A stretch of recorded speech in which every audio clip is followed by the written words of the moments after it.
एक साधक ने पूछा कि हमारा गुरुदेव तो त्रिकालदर्शी है, फिर हमें कुछ बताते क्यों नहीं हैं।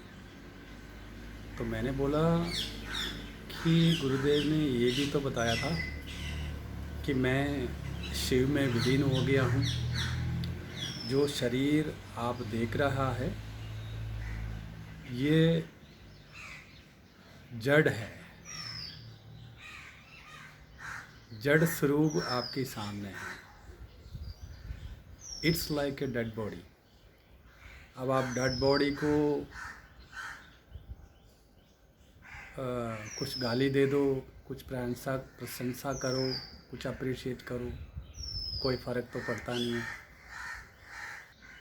वो जो उस शरीर में रहता था वो आत्मबोध में विलीन हो गया है। अभी उनको शरीर बोध में वो रहता नहीं है। ये तो हम ही लोग हैं अभी भी शरीर बोध में रहता है। हमें मालूम ही नहीं है कि आत्मबोध में कैसे रहना है। अगर इस शरीर को किसी ने गाली दिया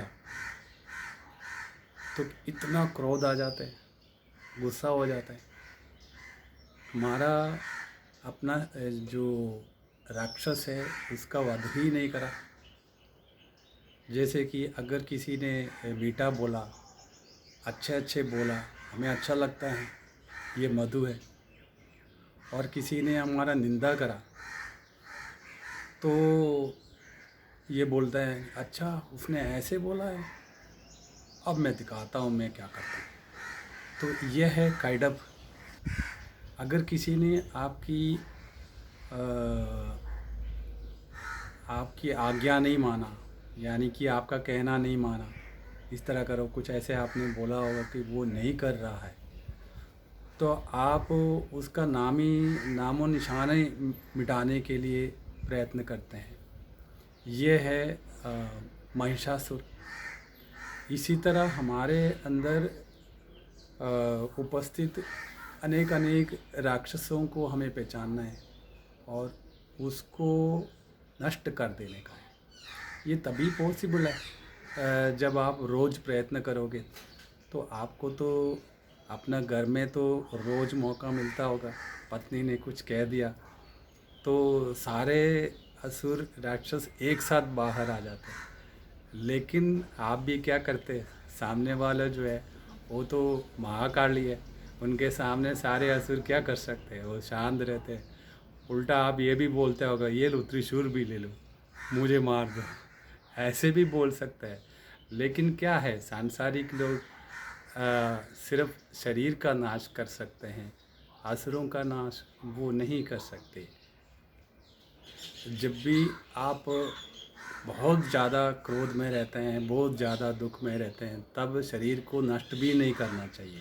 नहीं तो क्या होता है कि अलाउद्दीन का चिराग देखा होगा, वो छोटा सा चिराग के अंदर से एक बहुत बड़ा राक्षस बाहर आता है।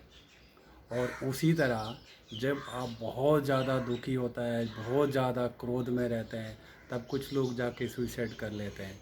ये तो बिल्कुल उसी तरह का होगा जैसे वो छोटा सा चिराग से वो बहुत बड़ा राक्षस बाहर आता है। उसी तरह वो क्रोध, वो गहरा दुख जब आप शरीर को छोड़ देते हैं ज़बरदस्ती, तो वो बहुत बड़ा राक्षस का रूप लेके जो ज़िंदा रहता है उन लोगों की परेशानी का कारण हो सकते हैं। तो ऐसे में कभी नहीं करना है क्रोध में आके। हाँ, तो हम तो ये बात कर रहे थे, त्रिकालदर्शी का बात कर रहे थे। जब शरीर बोध से आत्मबोध में रहते हैं वो शिवमय हो जाता है, शिव होता है। शिव कौन है?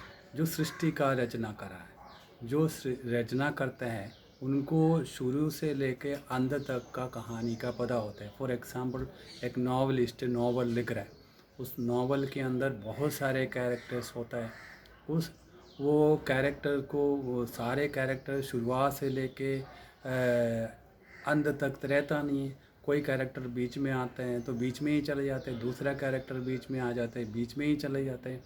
उसी तरह वो जो नॉवलिस्ट जिनको शुरू से लेके अंत तक कहानी को पता है, वो नॉवल इसलिए रचना कर रहा होगा कि उसके अंदर एक उस नॉवल के थ्रू वो कोई मैसेज देना चाहता होगा। तो लोगों को मैसेज कैसे पता चलेगा? वो पूरा नॉवल जब पढ़ेगा तभी किसी को उसके अंदर का मैसेज पता चलेगा। नहीं तो एक चैप्टर पढ़ लिया तो पूरा नॉवल का कहानी कैसे पता चलेगा? पूरे नॉवल के द्वारा क्या मैसेज देना चाहते हैं वो कैसे पता चलेगा? नहीं पता चल सकते है ना। तो ये भी है कि उस नॉवल का बीच का कोई भी कैरेक्टर को अगला चैप्टर में वो कैरेक्टर क्या करने वाला है उस कैरेक्टर को भी नहीं पता होता है, क्योंकि वो सारे पता होते हैं सिर्फ नॉवलिस्ट को। वो नॉवलिस्ट अगर बनना है, वो नॉवलिस्ट है आत्मबोध में रहने वाला, जात यानी कि भगवान शिव। तो जब शरीर बोध को छोड़ के आत्मबोध में रहेगा तभी वो सारे जानकारी प्राप्त हो सकता है। ऐसे तो हो नहीं सकता ना कि आप नॉवलिस्ट हैं, आप बीच में एक कैरेक्टर को दुखी कैरेक्टर बनाना है तो वो रो रहा है, तो अचानक नॉवलिस्ट प्रकट हो जाते हैं, उस कैरेक्टर को सांत्वना देते हैं, नहीं नहीं नहीं कोई बात नहीं आप शांत रहो।